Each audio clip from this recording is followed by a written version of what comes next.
முருகன் பக்தர் எல்லோருக்குமே வணக்கங்க. இந்த வீடியோ வந்து 3-4 வாரத்துக்கு முன்னாடியே எடுத்த வீடியோங்க. இந்த ஊர் பேரெல்லாம் எனக்கு சரியாக தெரியாதனால நான் போஸ்ட் பண்ணல. இந்த ஊர் பேர் வந்து வெள்ளேரி கிராமங்க. இது எங்கே இருக்குங்களான்னா திமிரி டு ஆரணி போகிற வழியில் இருக்குது. அந்த கிராமத்துலேருந்து 100 மீட்டர் உள்ளே போனால் இந்த குட்டி குன்று மேலே தான் நம்ம முருகர் இருக்காருங்க. ரொம்ப ரொம்ப குட்டி மலைங்க. ஒரு 30 படி கூட இல்லை. அந்த ரோட்லேருந்து பார்க்கும்போது பெருசாக இருக்கும்னு நினச்சேன். கிட்ட போக போக தான் தெரியுதுங்க. ரொம்ப குட்டியாக இருக்குது முருகர். வேலு மயிலோடு இருக்கிறாரு நம்ம முருகர். சரி, அங்கே போயிட்டு விளக்கு ஏற்றிட்டு அவரை வந்து தியானம் பண்ணிட்டு வந்தேங்க. ரொம்ப அழகாக இருந்தது.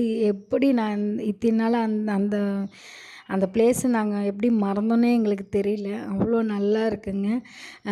ஞானமலைக்கு அடுத்து இந்த மலை மேலே எங்களுக்கு ரொம்ப அமைதியாக இருக்குங்க. ரொம்ப அமைதியாக இருக்குது.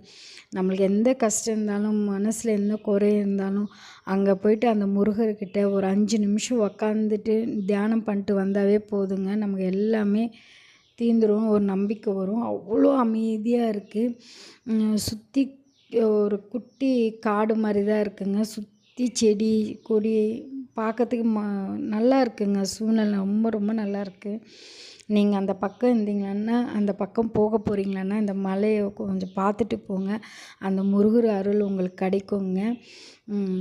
முருகன் துணை உங்களுக்கு எப்போதும் இருக்குங்க.